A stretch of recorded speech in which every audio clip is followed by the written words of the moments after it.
My fellow commissioners, I know we have a few people that are also on the way, but let's get started with Commissioner Seeley as he takes a bite, and we'll work our way down the line.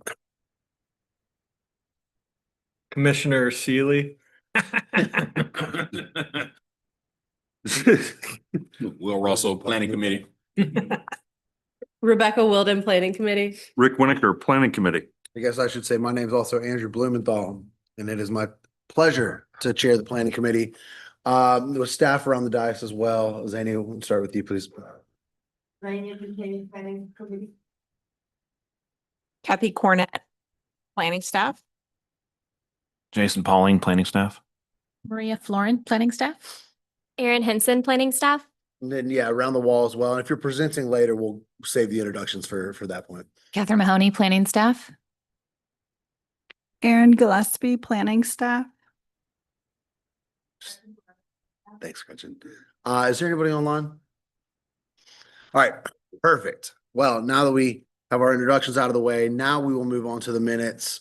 Assuming you've all read them in depth, I will take a motion. Barring any questions, comments, concerns. Motion to approve, Wilden. Second, Seeley. Motion by Wilden, second by Seeley, all in favor. Aye. All right, thank you very much.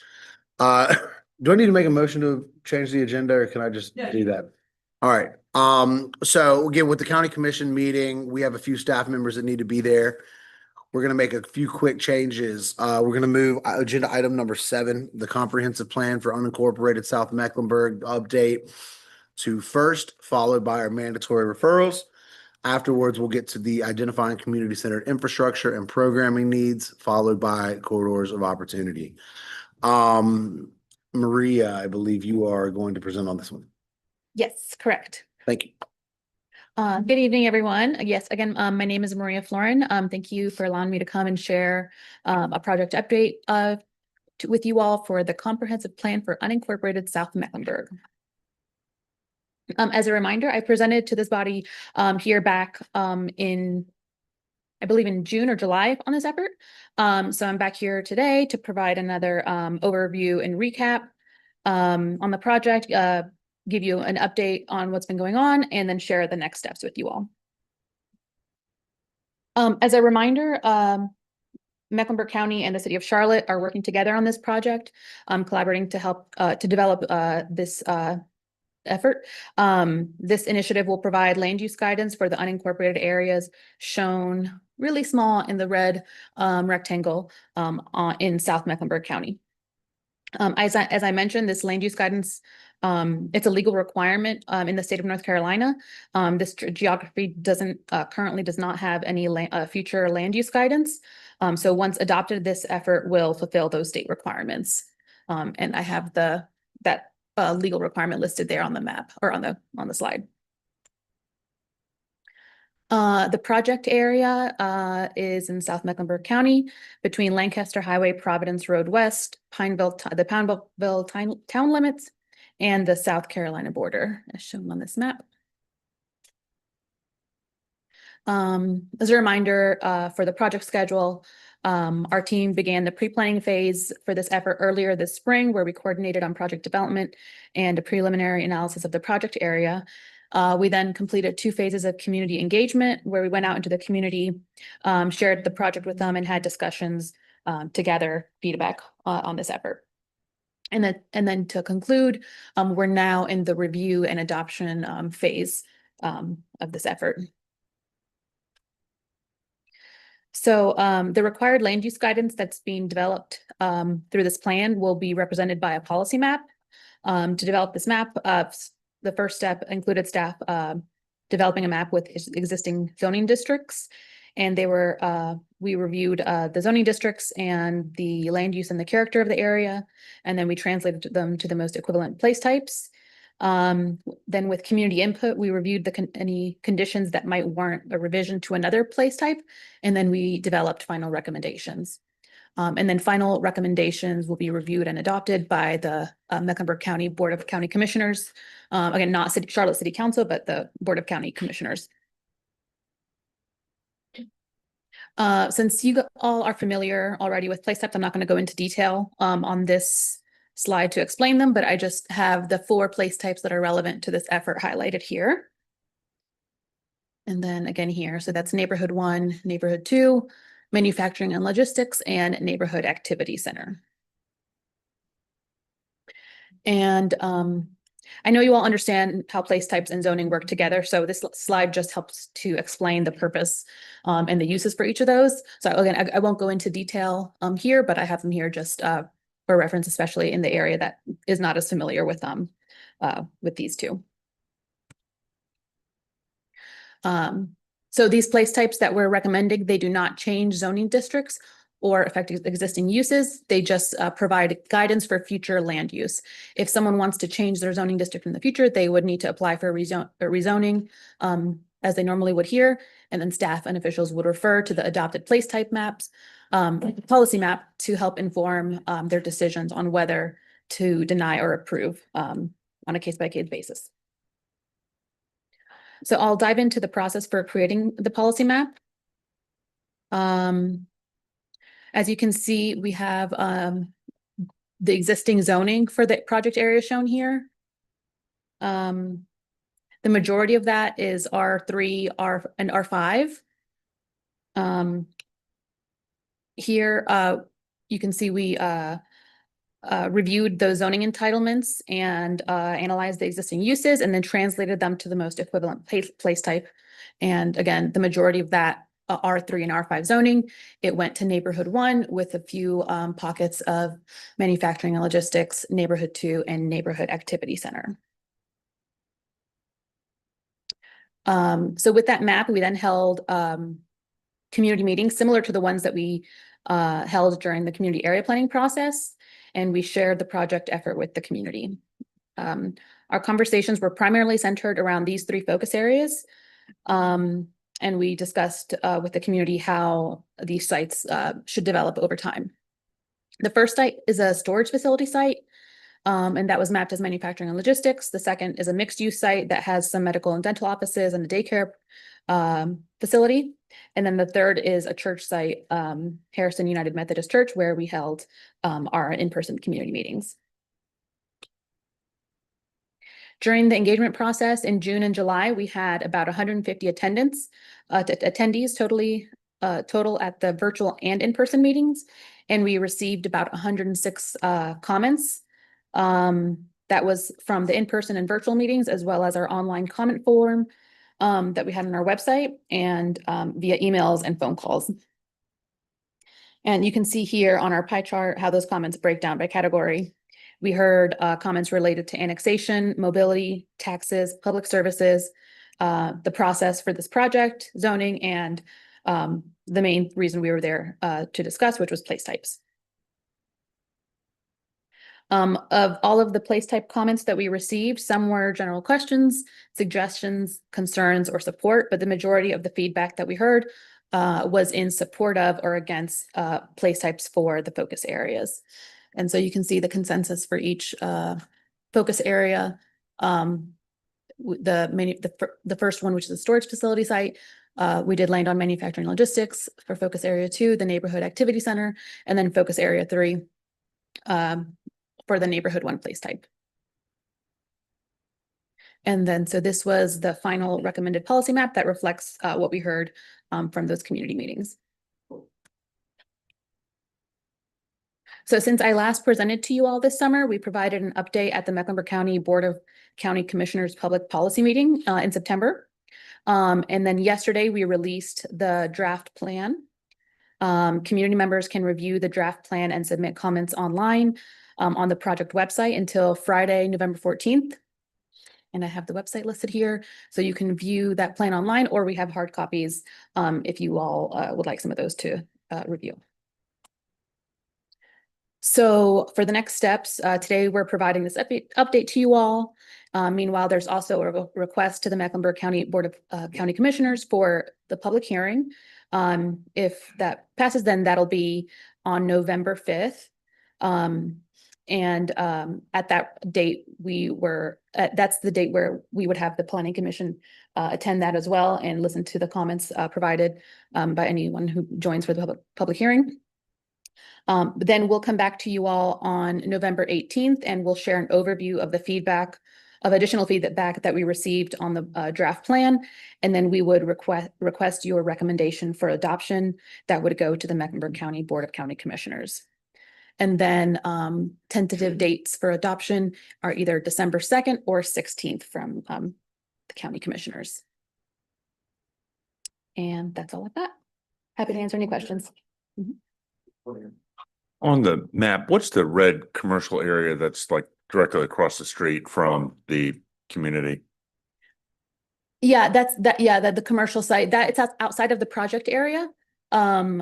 But yeah, I believe that's like a mixed use. I think there is some townhomes there, and some mixed use development there, but that turned out red on the commercial on the policy map.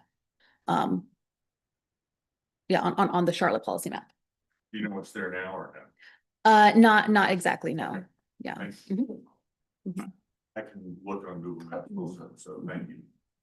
I believe that back street there is some housing there and then some commercial uses there, but I think it all has the same zoning. Okay, there we go. And then the back half of it, look by. Okay. That's like, there's some businesses. Okay. Okay. Thanks very much. Thank you. Any other questions? Just for me, so this seems like a very similar process to the community area planning process where we have the public meetings and the comment period. Are we piecemealing all of the unincorporated areas like this to kind of go around the county, or is this the only one that we're focusing on for now? This is the only one that was left over. Okay, got it. Yeah, this is the only one that doesn't have Like a, any land use guidance. got it. As far as I'm aware. And is that just gonna get lumped into the community area plan that was closest? What's that, the southwest? South Outer. South outer, yeah. I think we had discussed whenever that next phase is, and that would get incorporated into this. So, This had been in Pineville's ETJ, Okay. and then they had decided not to annex it in. So this actually came as a direct request from the county manager's office. Yeah, Pineville residents, always a problem. All right, I think that's it. Thank you very much. Good luck this evening. thank you. Moving on, we have two mandatory referrals this evening, 2549 and 2550. Do we have any questions, comments, concerns for the relevant agencies there? No, and I tend to agree they're pretty straightforward. On that note, happy to entertain a motion to go ahead and approve those. Motion to approve Wilden. Oh, wait. Forgot the fun part. The planning committee reviewed mandatory referral reports 25-49 and 25-50 on October 21st, 2025, and have no additional comments for the submitting agency. Winiker second. Motion by Will and second by Winiker, all in favor? Right, thank you very much. Now for the fun part of our meeting. We have two different presentations this evening. The first is going to be by Doctors Idziorek and Zuniga. Wow, you guys made that easy for me. Identifying community-centered infrastructure and programming needs in Charlotte. If you guys wouldn't mind introducing yourselves when you have a chance. Do we have a formal presentation as well? Okay. Okay, do we just want to sit at the dais with the microphones over here or the podium? Yeah, we can set the podium up as well, whatever is best for you guys. Okay, Thank great. Yeah. Yeah, if you wouldn't mind introducing yourselves, excited to have you here, and thanks for coming this evening.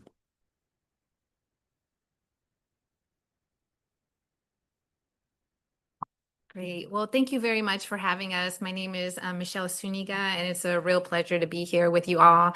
Today, we're going to be sharing kind of like a report back of a study that we carried out May through December of last year.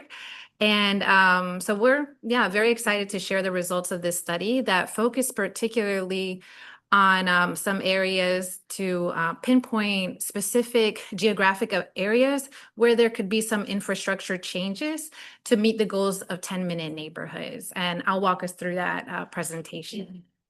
Next slide, please.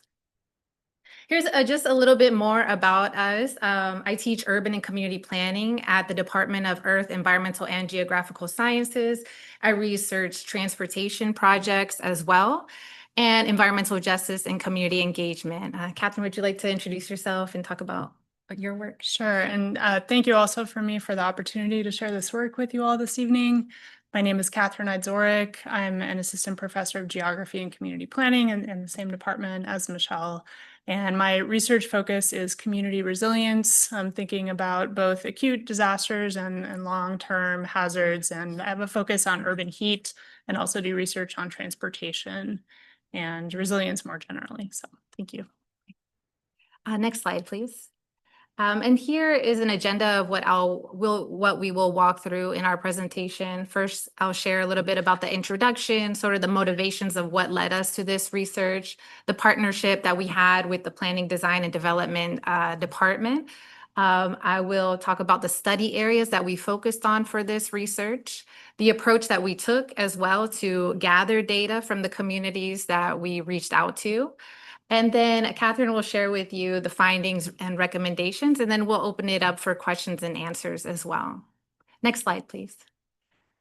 So about 4.5 years ago, Catherine and I moved here to the city of Charlotte for the first time. And around that time in 2021, the city of Charlotte had just adopted their 2040 comprehensive plan. And us, learning more about the city and the plans that the city had, what stood out to us was the city's approach to 10-minute neighborhood goals. And we thought that was an initiative that was very exciting to look into, how the city is trying to improve walkability and mobility, try to gear away from car-centered development and car-centric approaches to more walkability. But at the same time, we thought, how is the city of Charlotte going to do that? Because it is very, very car-centric here. But we started digging into other plans that the city had as well to just learn more about the approach. And so with that, there's the strategic mobility plan, but also the Vision Zero plan, which I didn't mention here.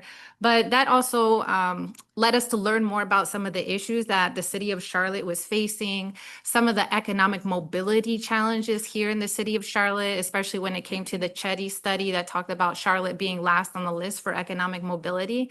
And so we started to think about how can transportation be improved to help ease economic mobility? Where do everyday Charlotte residents need to get to on a daily basis in terms of jobs, but also important services and amenities so that they can help with their livelihood and improve the quality of life? And so we did think about economic mobility, but from a transportation lens.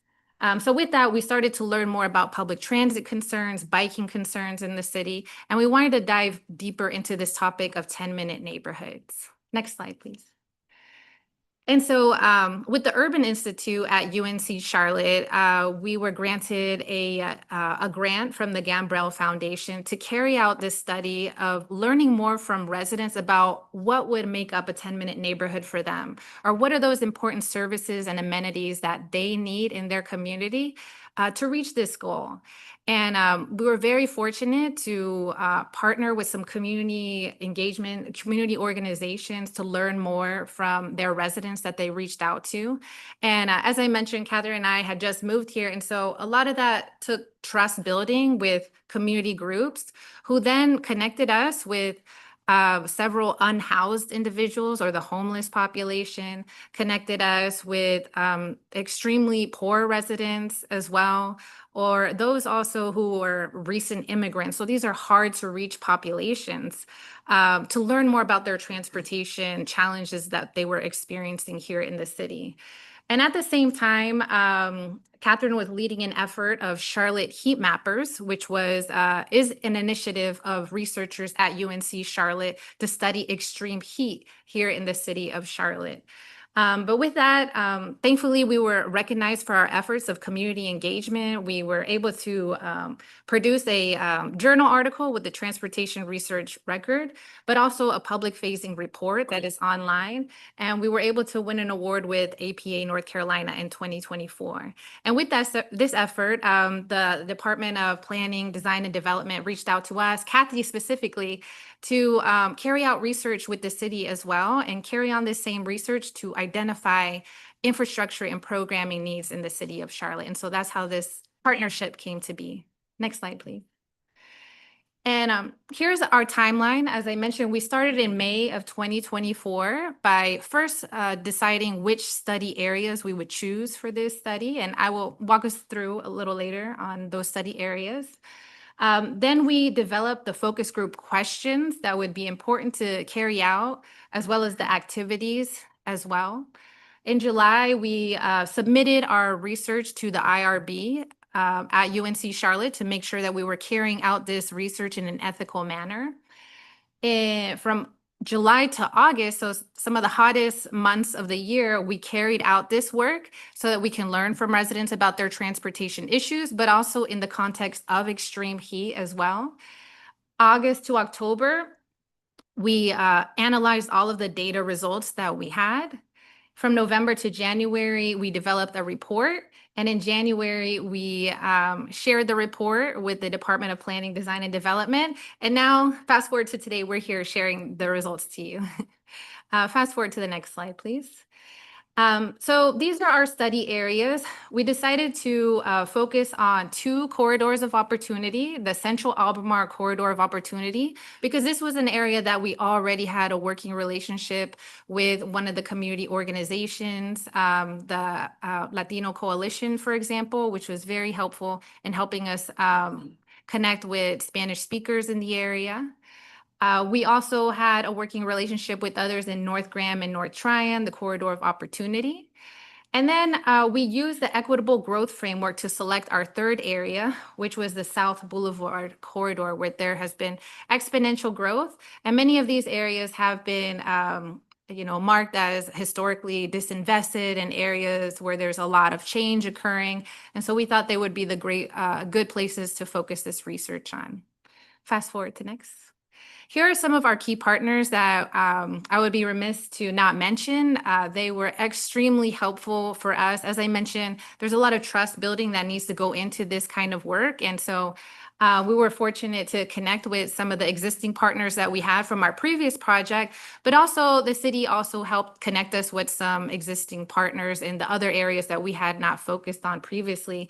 And these are some of the areas that we worked with: Charlotte East, Galilee Ministries, Sustain Charlotte, Harris YMCA, Atrium Health, Latin American Coalition, and North End Community Coalition as well.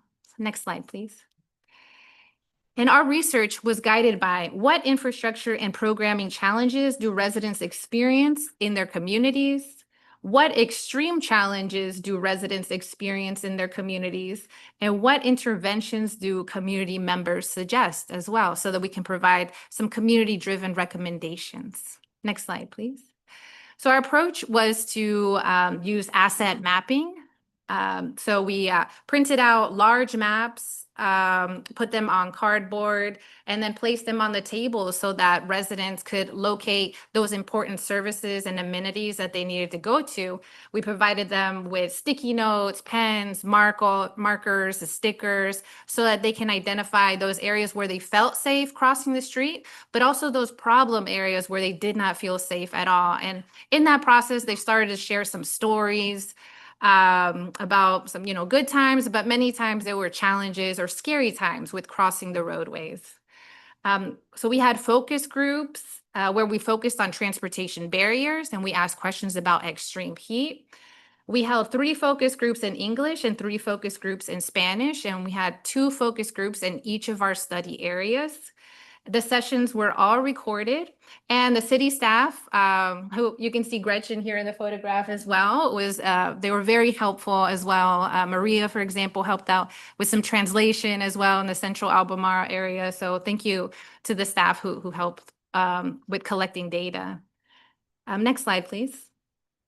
some of our questions included, what are the important places in your community?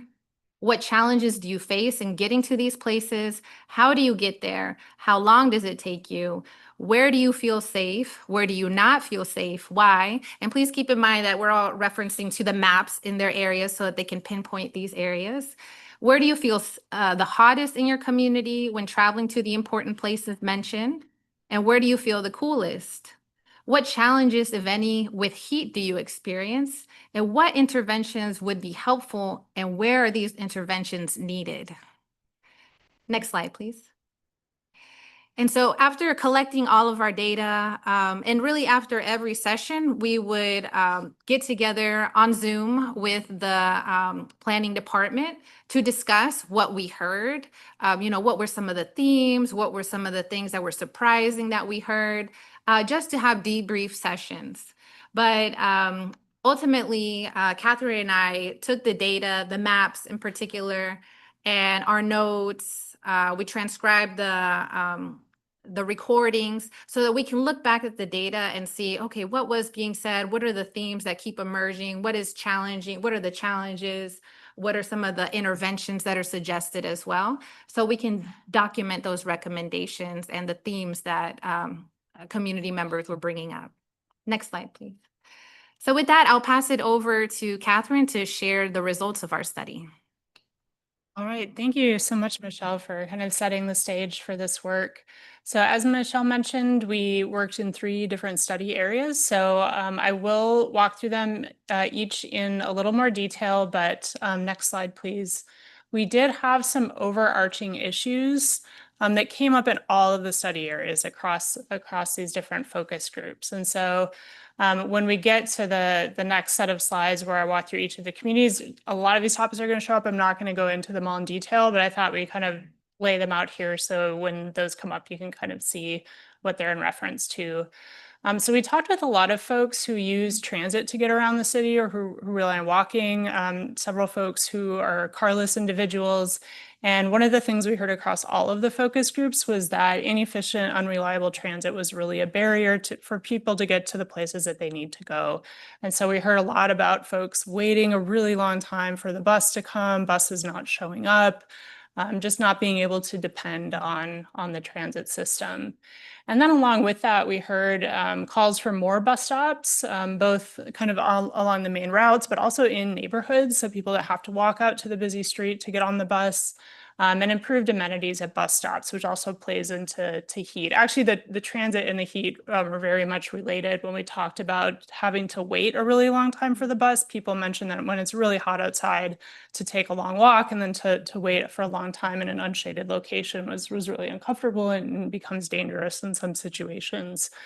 So that bus service reliability, and we did talk a little bit about light rail, more so in the context of safety. But that was a theme that came up across the board. So for folks who maybe aren't able to drive all the time in particular, this was a real challenge for being able to get to the places they needed to go. We also talked a lot about pedestrian and bicycle network connectivity. So I know, the city's been doing some really great work in this area, but there are a lot of gaps in the network still, especially in some of these very busy auto-oriented neighborhoods. And so there were a lot of places where people didn't feel safe crossing the street, getting to the bus, walking to and from their home and to the places they needed to go. So that network connectivity, as well as more attention to the quality of the sidewalk. Is it broken? Are there, barriers, ADA barriers, and then bicycle lanes as well. We had people talking about like cars parking in the bicycle lanes and things like that. So maybe more attention and enforcement to making sure those networks are as functional as they can be. We also heard, as I mentioned, a lot about security and lighting. So at transit stops in particular, and also along walking routes. A need for safer pedestrian crossings and higher pedestrian priority at intersections. So more clear signaling that pedestrians are vulnerable road users, that they need to be given the right of way, and additional maybe lights or other kinds of signals to drivers that is very important to look for at those locations. And then in general, we had a lot of folks who spent a lot of time walking or cycling, talking about unsafe driving and just a lack of driver awareness, people who aren't stopping for pedestrians and crosswalks, people who are taking corners really fast, and so forth. So these are kind of the themes that came up across the communities. And then as we walk through each of the study areas, I'll highlight some that are particular to each of those areas. So next slide, please. So in the Central Albemarle Corridor of Opportunity, we spoke with primarily Hispanic or Latin populations. We spoke with a lot of renters in that area. And we did approach, as Michelle mentioned, each of these sessions with a focus on the things that people really value about their community. We wanted to start with the positives and really think about what are those valued places and spaces that are important that make that community special. So for each of the study areas, you'll see that list of valued places. I know the map is very small, but just as a broad overview, what we have in the green are the places that are really important to the community.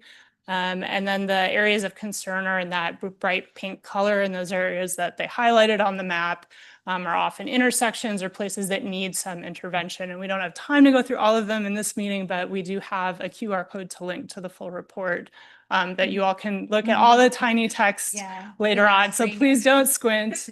And our community partners here. So next slide, please.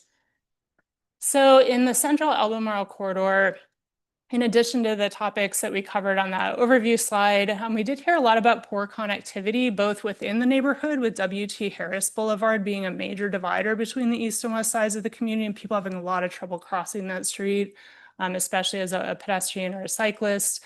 And then that also people have trouble getting out of the neighborhood to other areas. There had been some transit service to Mint Hill, an express bus, and then to the airport that folks are really sad to have lost and wanted to see connections like that reinstated.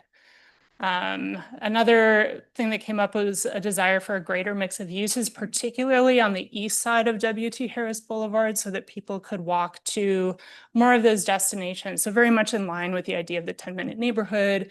And if we think about place types, I mean, there are certainly things that are applicable there. Next slide, please. And we talked about extreme heat in that community. We talked a lot about those major roadways and how there's a lot of areas that don't have much shade. Again, if we think back to the 10-minute neighborhood goal of having a comfortable tree shaded walk to all of the destinations people need to get to, there were many areas highlighted where it's both uncomfortable to be on the sidewalk as a pedestrian from kind of a proximity to traffic standpoint, but also from a lack of shade standpoint. And then need for more shading, maybe even some kind of water at bus stops. It was one thing we heard, and then more cooling or heat relief centers in the community. Next slide, please. So we'll shift to the South Boulevard area. And again, we have the same kind of map. You can see there's kind of a cluster of valued places. We have libraries, schools, parks, shopping centers, particularly grocery stores was something that came up. Culturally appropriate grocery stores in this community were also very important. We talked with half of our focus group participants in this area were renters, and everyone that we spoke with was Hispanic or Latina. And we worked closely with Atrium Health and the Harris YMCA to recruit folks, and they helped us to host those focus groups. Next slide, please. So here, a lot of the discussion was around security and crime. We heard about this both in the context of transit stops and folks feeling unsafe, even on transit, so not just at the stops, but on the transit itself. And then walking in the neighborhood, some folks being afraid of being followed home and calling for more security in the neighborhood. And then we also heard quite a bit about concentrations of mentally unstable and houseless folks. So that for us, signal maybe a need to do enhanced outreach to those populations that may be in need of supportive services. So these were some of the highlights beyond those overarching points from the beginning. Next slide, please. We heard a lot of folks, 40% of the folks we talked to feel very, very hot in their home when there's extreme heat. They also talked about waiting for transit when it was extremely hot out, concern about loss of tree canopy growth due to the growth that Michelle was mentioning earlier. There's a lot of development happening and trees being lost in the neighborhood. So that was one of the things that came up pretty strongly in these focus groups. And then there was really a concern about, maybe public education around the impacts of development and greenhouse gas emissions and how that impacts urban heat. Next slide, please. And then we'll shift to the third study area, so North Graham, North Tryon corridor, where we work closely with the North End Community Coalition and held our focus groups in the really wonderful nest space at Camp North End. And again, the valued places and spaces in the community. There's the Big M Stables, the Double Oaks Aquatic Center, recreation centers. People talked a lot about walking to the NC Music Factory. And there are some really like lovely leafy neighborhoods that people talked about and really enjoying walking through as well. Next slide, please.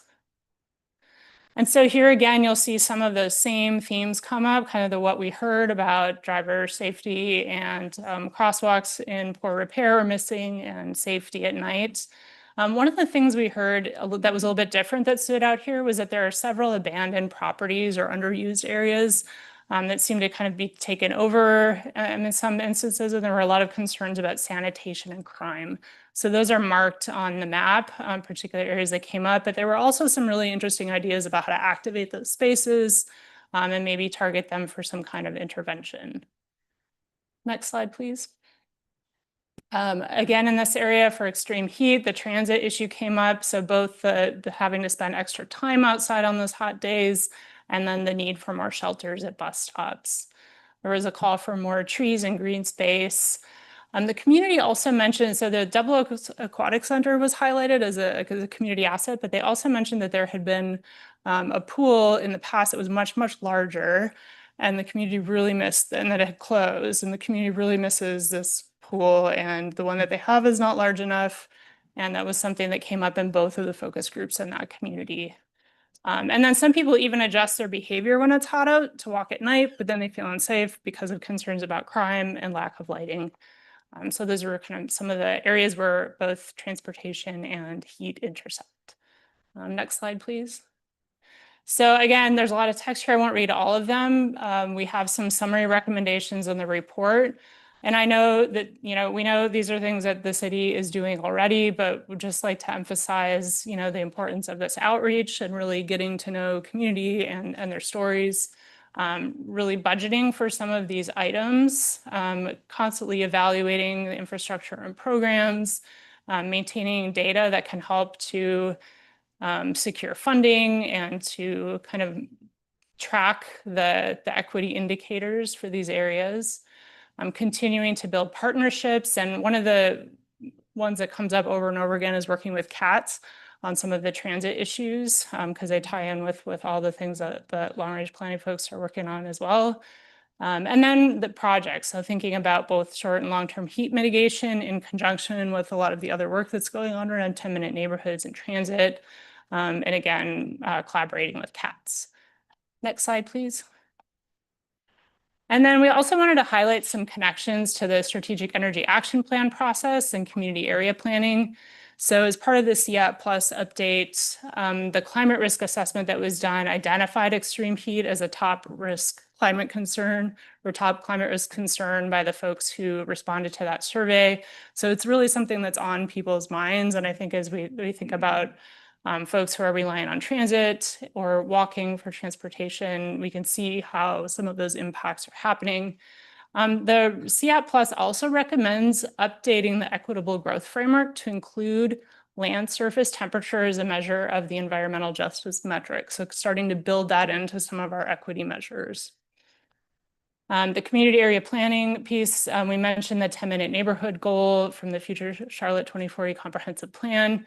And also just want to highlight, per what we heard from the community, that car ownership is not economically attainable for everyone. And to get back to the economic mobility piece that Michelle mentioned at the beginning, really being supportive of those folks who either have to or choose to use alternative forms of transportation, and supporting the city's equity and sustainability goals is really, I think, where this project fits in with the community area planning.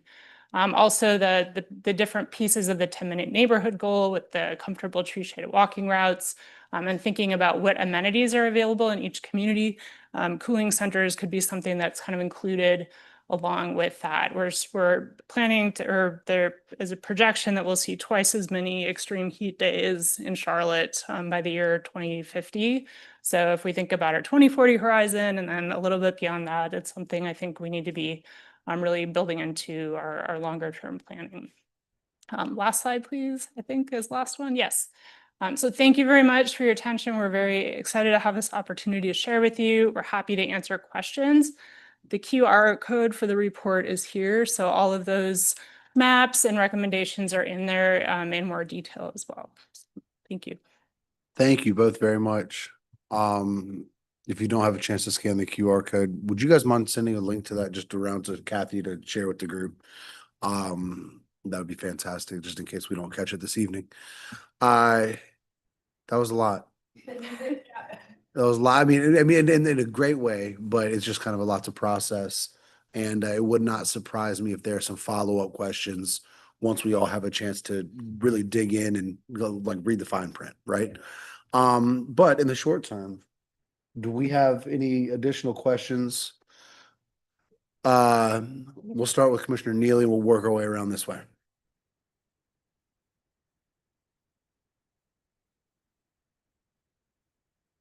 That's a fantastic question. So there's not one exact numerical measure, which can make it hard to talk about, but it's basically a period of heat. The National Weather Service uses 95 degrees as their threshold for heat health warnings, for example, and it's a prolonged period of time. So it's often based on a historical average. So it would be, maybe a little bit different for Charlotte than for somewhere else, but basically it's an unhealthy level of heat that persists for an extended period of time. But really good question. Clayton, Will, back up. Most super right everything, but also things that nobody expects. I live in one of those study areas, so the North End corridor. So it resonates. Yeah, it's not surprising that, transit is first and foremost in this whole discussion, especially when it comes to bus stops, because we don't have any bus stops. I mean, if you can consider a hole on a dirt patch a bus stop, which I don't, I think that's eye-opening. I also like the fact that there is a lot of correlation on your maps. So a lot of the pink spots are located around major roads, and then a lot of the green spaces are located further out away from those roads. And so there's definitely a relationship there that should be explored and figure out how you can connect those two spots. And I will also say that when I helped promote buses for our Benches for Bus Stop campaign from Charlotte Urbanists, one of my favorite and least favorite bus stops to shoot content from to promote it was a bus stop on Graham Street where people would actually sit on the train tracks because that was the best seat for them. Yep, because you could actually see. You can actually go on Google Maps and find it right now, and there's someone sitting on the trains. Great. Yes. I think my question is, so hypothetically, if Charlotte got rid of parking minimums, would that help support anything? Just like hypothetically, of course. Yes. Oh, I mean, Uh-oh. yeah. you give me so many ideas. Hypothetically, yes. I mean, the idea of getting rid of parking minimums is to support transit-oriented development and to support the kinds of sustainability and equity goals that the city is trying to advance. So I do think that a great step in that direction would be to do a parking utilization study so we can understand how many of those spaces sit vacant all day. And also to take a really hard look at how many parking spaces there are very closely adjacent to transit stations, especially light rail. There's a lot of development that is built with parking decks right next to the stations. And thinking about how those could be maybe utilized more efficiently or shared in some way so that we could free up more locations for other kinds of development or putting in the kinds of places that we heard that people need to go to, and really helping to meet those 10-minute neighborhood goals. And then beyond that, dedicating fewer spaces to cars. I know we need cars. The city is built like that. But not everyone, it becomes a geometry problem at a certain point if everybody's in a car. And so we need to have some other realistic options for people to be able to take. So the more I think we can move toward that, the more successful the city would be in meeting its goals in that area. It also reduces greenhouse gas emissions, which feeds into urban heat, which is connected to transit. So hypothetically, yes, I think so. If you want to share anything about that. Oh, no, yeah, I thought it was gonna preempt me there. So while you've had, thankfully, friendly ears at the Charlotte Planning Department, the problems you've identified is the job of another department in our city. I have found that you can't tell whether or not the other department in our city is planning anything to address the concerns that you've talked about. Have you done any studies and have you discovered any, whether or not, for instance, residents can have any kind of meaningful impact whatsoever with the other department that actually would implement the desired changes? Just asking for a clarification. Do you mean CATS or the Department of Transportation or what other? Department of Transportation. So in terms of any infrastructure, you know, pedestrian crossings are impacted because the 1960s design that we have is to make super long intersections without regard to pedestrians. In East Charlotte, infamously, there are no sidewalks, passable sidewalks that people can use. While the Department of Transportation has funding issues that we all know and appreciate and very much want our elected leadership to address, at the same time, I've also discovered there is no discernible way to discover what their priorities and plans are, either geographically or otherwise, to address some of these concerns. Did you discover any tools or resources with that department that can address that? We were invited to do this work by the department that is here. We would be very happy to do similar work with the Department of Transportation.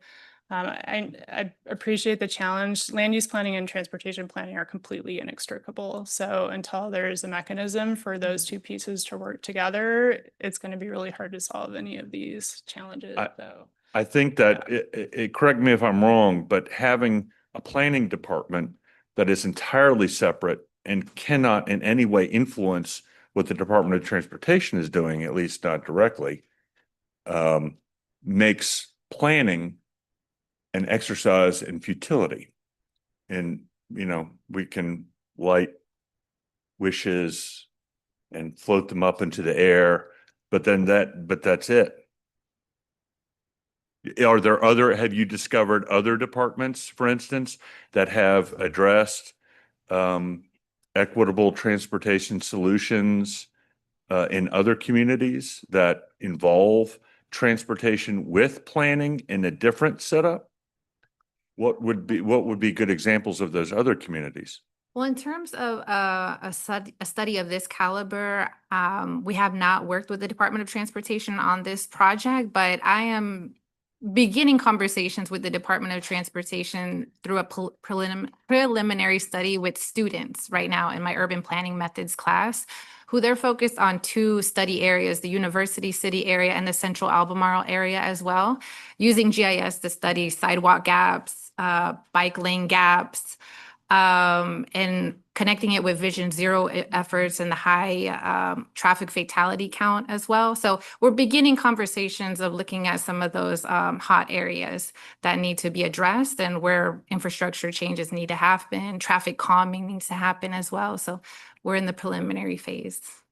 I guess my point is that continuing to plan without the Department of Transportation actually committing to, you know, in the same fashion that Charlotte Planning Department transparently, openly is talking about how to develop community centers and things like that, it seems almost fruitless without the same level of extensive involvement by Department of Transportation with transparent goals and plans, as opposed to trying to find references in a CELA that may or may not be 15 years old. Yeah, I do want to share that they didn't, Charlotte Department of Transportation and CATS did not participate in this particular study, which was a component of the community area planning process. But all of the work that the UNC Charlotte team did, those were all treated as comments that were then shared with those departments as well. And from the CAP work, it became in the environmental justice and sustainability section of the needs assessment that you find in our area plans. That's a direct reflection of their work. And I'm grateful that you guys are highlighting the work that this team is doing. And thank you very much for the planning department's impact on this. I wish that the Charlotte Department of Transportation also cared about our community. Thank you. Thank you. And I'll say, I don't think it's that we don't do anything because the relationship is not what it could be, but I think we continue to move forward with that the best we can. Planning department's doing some really incredible work and we do our best to move to that. I'll just throw out Seattle, Washington as a model to look toward regarding your question. Yeah, I used to live out in Spokane, would visit there a while. There are a lot of communities around town that, or around this country, that offer, a real attempt at making solutions rather than, not making it anyone's problem at department. I'm frustrated with the lack of transparency as a community member of a very significant part of our local governmental, entities. So thank you. Anybody else? Thank you both. As you can tell, there's a lot of kind of synergy between what you found and things that we on the planning commission hear frequently was we kind of address the community in our roles as well. And again, you can see some of that frustration, right? As Commissioner Winiger echoed just now. A couple of just quick questions. One, do you have any other future studies planned, right? I mean, this is very intensive on these three specific areas, but do you have any other studies planned either for other parts of town to address separate criteria? I know that might be out of your expertise, right? But anything else? Because I mean, one of the biggest compliments, I was very impressed by how quickly you were able to put this all together. I mean, it was what, 10 months, right? From start to finish? Yeah, 6 months. Yeah, if all of these studies could be put together in 6 months, that would be fantastic. But do you kind of have plans to kind of take this framework and continue to apply it to other parts of town? So first, we had support from an amazing team at the planning department. So we don't always have a staff like that, but it was incredibly helpful, especially connecting with the community. I know Michelle just mentioned the one project that she is working on with cats. I'm working with a couple of graduate students on studies related to extreme heat. And so I have one graduate student who's doing a very fine scale case study in the Greer Heights community, looking at bus stops and what influences temperatures kind of in the micro environment around those bus stops. And then I have another student, actually this project was born out of this focus group effort, but when we were in the Central Albemarle corridor meeting in Galilee Ministries, the person who runs that organization asked how an organization can become an informal cooling center. So not, the official government run cooling center, but she said, if we want to offer our space for community members to come, how do we tie into a network or make it known to the community? Is there a framework? Is there a program? And there is not, to my knowledge, and I've been working with the county public health and CMEMO, a community Charlotte-Mecklenburg Emergency Management Office and the Office of Sustainability and Resiliency on some heat action planning work. And so I'm going to work with this graduate student in the next couple of months to interview community organizations about their interest in offering their facilities or their resources as community cooling centers. It's kind of one of the products from this. So yeah, that's another effort. Very cool. Good.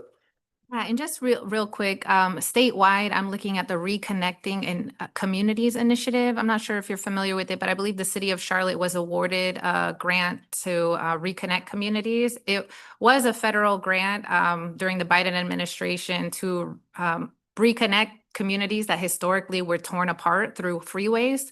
And funding was awarded to cities to develop greenways perhaps, or freeway cap parks, or find innovative design features to reconnect communities, reconnect neighborhoods to downtowns or neighborhoods to each other that were cut through by highways. So that's one research initiative that I'm taking on with some students, where I'll be looking at different cases across North Carolina, and I believe City of Charlotte is one of them. So you'll be leading the charge to cap 277. Studying it. Okay. It'll be another 20 years. Okay. I'm able to do it, but yeah. And then last question, did any of the planning staff accompany you in your set, like, and the reason I ask is sometimes I would think, and we were all at some of the community area planning meetings with Kathy and the team, really everyone here. Sometimes I think that when some members of the community see that somebody works with the city of Charlotte, it's almost like they put their guard up, right? And I wonder if the reception as a university professor is a little bit different. And there may, I don't know if this is a question. I don't know if we even really have an answer for it. But it's just something that I think about because people tend to, they see the city of Charlotte and they just want to like throw all their complaints out, right? And not that they aren't valid, but sometimes I think that, for lack of a better word, a neutral third party, right, can be a little bit more impactful. And so, again, you may not have anything really to address that, but just something I was thinking about as you were going through this presentation. And lastly, just know that you have allies on this commission, obviously with the staff as well. Our sister committee, the zoning committee. Yeah, well, sometimes. No, no, they, obviously that's where you have a much more tangible impact on kind of a property by property, way to impact some of these specific sites. Ideally, we on the planning committee and the commission as a whole can lean in and try and take a more holistic approach. So thank you both for your time. It is 6 o'clock. I'll let you enjoy the rest of your Tuesday evenings. And we'll be in touch as we have a chance to review the rest of the plan. Thank you so much.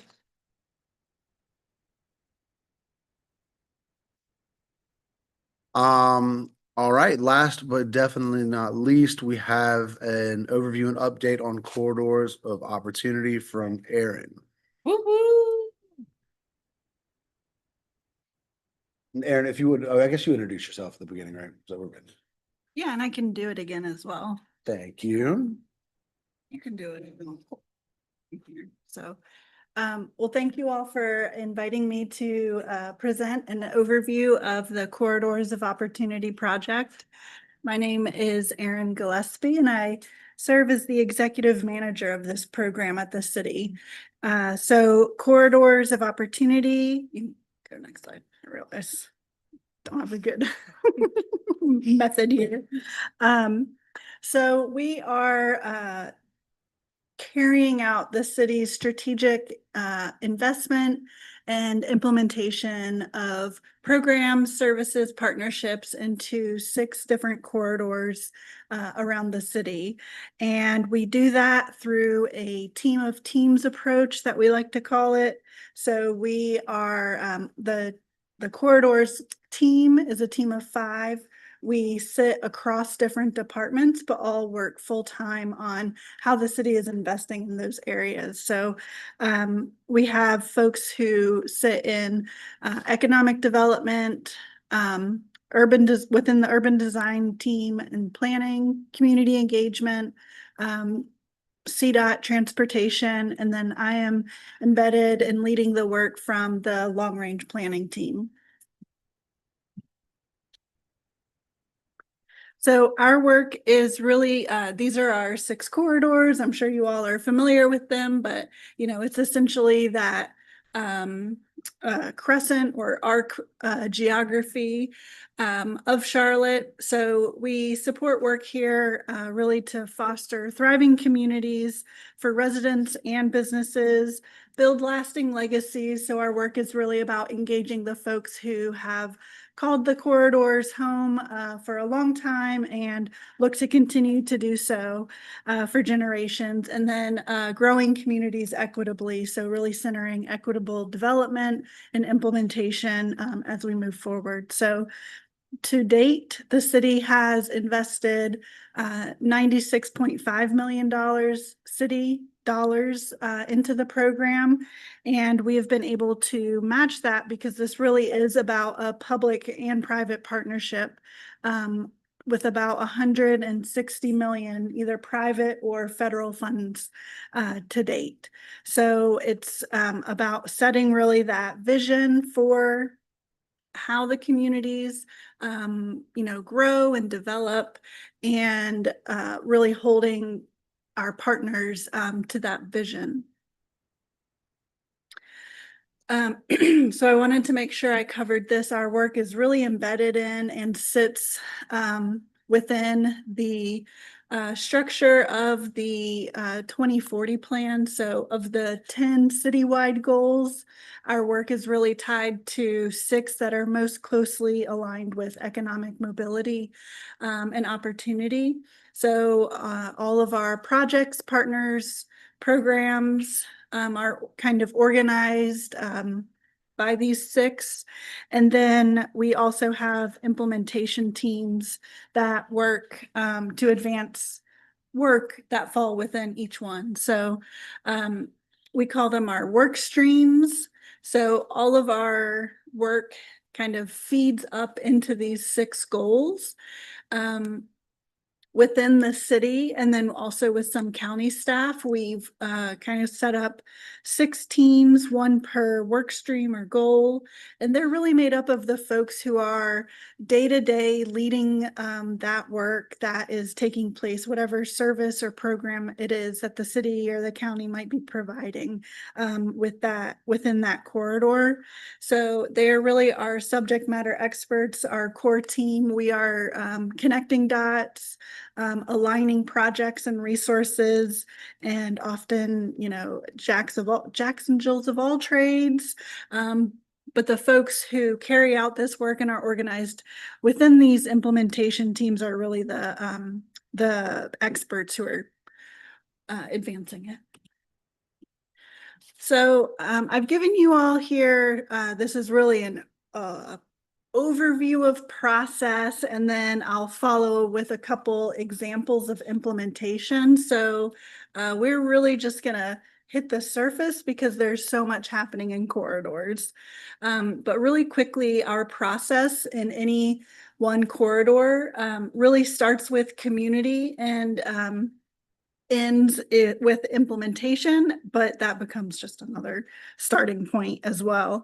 So we start off with some strategic and analysis work, really trying to get a sense of what's on the ground already and what's already been invested. So understanding that current landscape, it goes beyond just quality of life data. We do audit existing plans, also past engagement. So what have folks been telling the city over and over that they really have no patience to say one more time? So we want to make sure we're capturing that, understanding, what have been the priorities before, and then also how is the city showing up currently? So, are there programs that are, present in the community, but maybe need some tweaking or refinement or additional reinvestment in order to make a bigger impact. And then our work is really centered on ongoing engagement and relationship building with different stakeholders, residents, business owners, other service providers, even within the corridor. We often pair in a market study so we understand kind of the development conditions and opportunities that are on the ground. We're identifying investment opportunities, programs, and that's both from the community and also from those subject matter experts within the city and county. So what programs or recommendations do the folks who are carrying out some of this work, want to see happen? Sorry.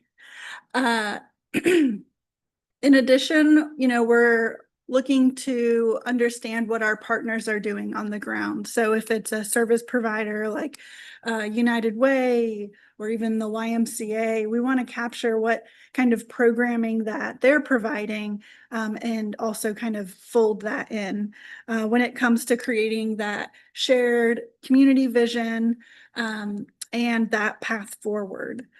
So then we go into implementation. And these are really spotlighting what are the top priorities, what are kind of the things that are maybe falling through the crack or could be better aligned with either what's already on the ground or what is maybe present across the city, but not really showing up here in this geography. So it's a layering of services, programs, partnerships with both partners and capital providers. We like to highlight Beatties Ford and LaSalle of where a lot of this current corridors framework as it is today, where it really started. So also taking a very a place-based approach, but even beyond just the larger place, where's that key intersection that we can layer those investments and really see a better kind of bang for our buck, or it starts to catalyze out from there. So a lot of our work began here, Beatties Ford LaSalle, 5 years ago, investing in the redevelopment of 2 key commercial parcels at either side of the intersection through a public-private partnership with the property owners and developers, and then layering on really looking at where are we investing in terms of affordable housing nearby, what infrastructure work is already happening and can add in. So in addition to the public-private partnerships, there's a package of infrastructure, transportation, infrastructure, intersection improvements at Beatties Ford and LaSalle that are mostly all complete at this point or very close to, and then also placemaking. So kind of running as a thread through all of our work and investments is that retaining culture and identity citywide goal. So how are we making sure that we're investing in the people in addition to these larger capital projects? So for an example here, we had a number of placemaking projects that came out of a larger corridor-wide placemaking master plan that was led by Urban Design. And a handful of those, I mean, not even a handful. I mean, it is amazing the number of projects that have been installed, led, designed, driven by the community. So kind of adding another layer to that initial approach.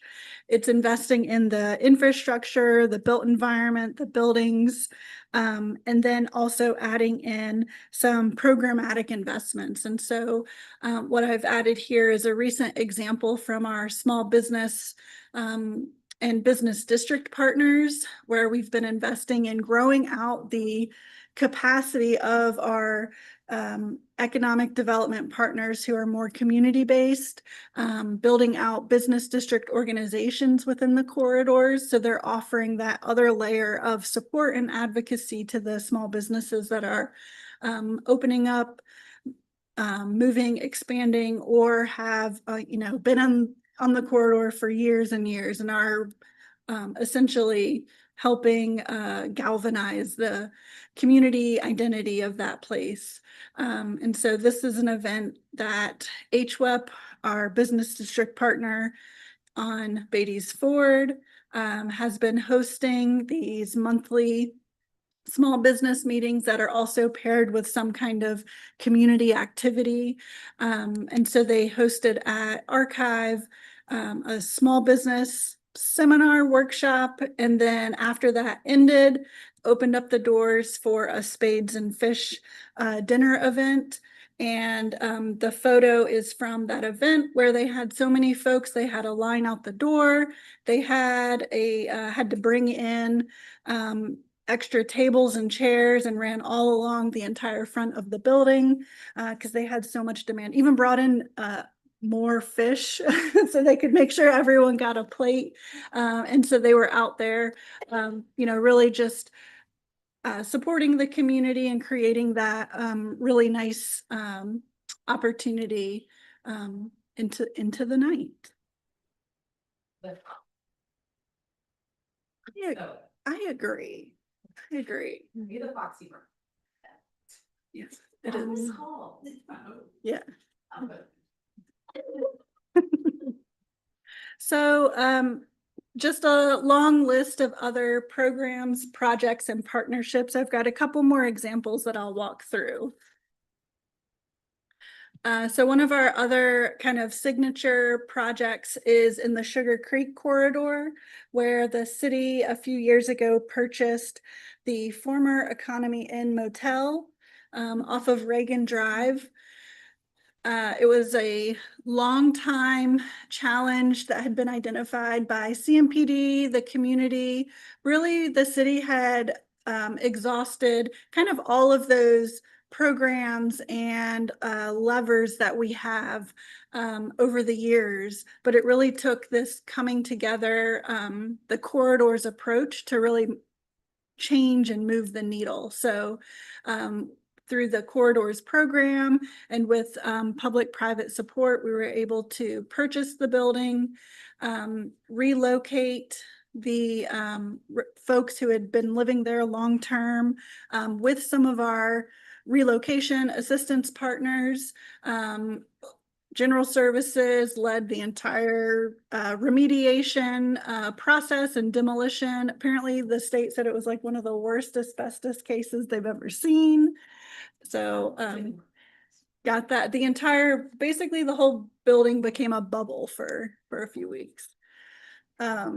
So yeah, really incredible amount of work that had to take place, but we were able to line up the project for a development partner to come in and build 39 for sale affordable townhomes on the site. So from the city's purchase to then that transfer to Prosperity Alliance, the developer, it was a 13-month window, which was pretty unheard of, but it was really the strength and the might of the corridors program, being able to just pull and work across all of our departments to get all of the work aligned. So we hosted the groundbreaking in May of this year, and they are almost done, I think, with all of their horizontal work, and the townhomes will be ready for new homeowners next year, which is really exciting. In addition, we've also kind of sprinkled in a placemaking project where the developers are working with the Urban Design Center to enhance the public space that'll be on site. And all of this had the full buy-in and support from our partners and the community because this was identified as one of those key priorities in that Sugar Creek playbook a few years prior. And so, we were able to capture that with our strategic plan and then help build up the momentum and support for it all the way through. Probably, yeah.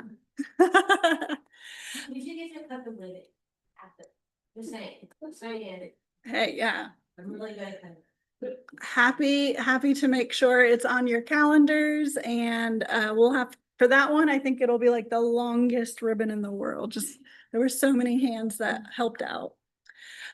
So a programmatic example of our work in action is, our opportunity hubs. We heard multiple times and across corridors that Charlotte has a, fantastic small business ecosystem, a ton of workforce support partners, but you really can't access them if you're a resident in the corridors the way you can in other parts of Charlotte. So we used some of the city's ARPA funding to open up physical, open door spaces, one per corridor, that are led by, experts in those fields, either providing small business services or workforce development support, tailored to the corridor. And so earlier this year, actually just last month, Freedom Business Collective, one of our 6, hosted their 1-year anniversary.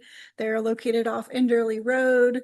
They have a small business co-working space where they have reduced rents available for the folks who go through their programs. And now they're helping them as they evolve and grow, kind of move out and find permanent space in the area. So this again is, our approach to increasing access in a way that is, very responsive to the what we're hearing and collecting in our playbooks. That's not our only project that's similar. And so in addition to that investment, we're investing in those business district organizations. There was a small creative space initiative for creative workspaces. And all of these, we're intentionally designing them so that they're also working across programs and across corridors. And so it really does become this network of providers that anybody in any of the corridors can access. And this is a really fun one for me to kind of wrap up on, given our last presentation. So Corridors has also been supporting the city's pilot e-bike program. It is a partnership focused in North Graham, North Tryon, and Beatties Ford Rosals, but it is a partnership with Dream Key Partners as they administer the city's House Charlotte Down Payment Assistance Program and Trips for Kids, local bike shop that also are incredible at their bike advocacy and education services. So we are working with Dream Key as they have this pipeline of first-time homeowners going through the House Charlotte program. They are purchasing homes in these two corridors, and they're offered now an opportunity to receive an e-bike, and then also receive very tailored training and education and engagement from Trips for Kids. Trips for Kids is located in the corridor. They provide a year plus of bike maintenance services if anything breaks down, but they're also really focused on making sure the folks who receive the bikes are comfortable using them. And so they're hosting group rides, but not just to ride around anywhere, although that's absolutely totally okay. But they're hosting group rides with their e-bike cohorts to down the Greenway to Trader Joe's, or other grocery stores. I just know the Trader Joe's one they did recently. And so folks can really get comfortable using their bike, understanding how to navigate Charlotte streets to those key destinations where, you got to get your food, you got to learn how to commute to your job and stuff like that. So, oh yeah.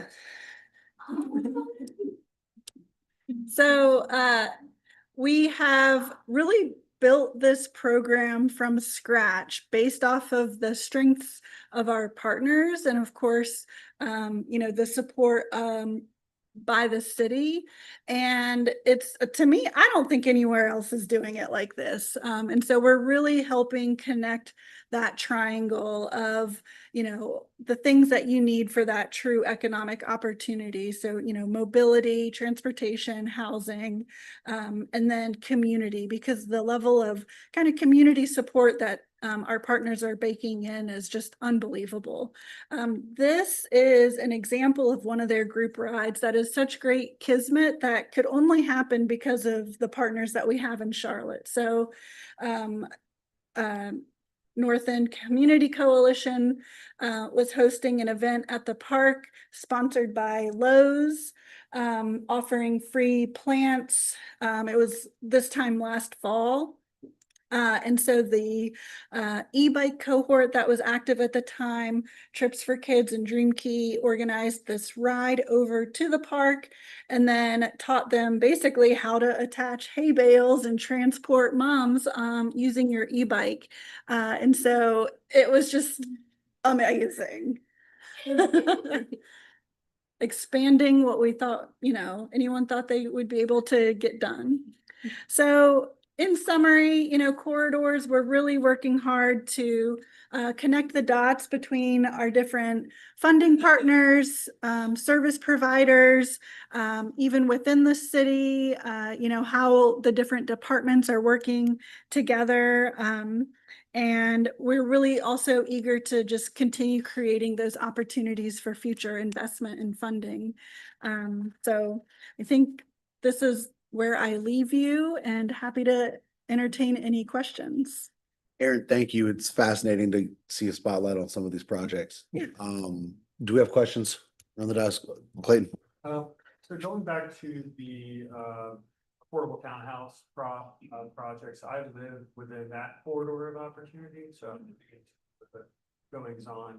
There was an article in Charlotte Ledger about Atrium and their commitments to the Atrium laundry site over there. Do you know anything about updates over there? Are you guys part of those discussions at all?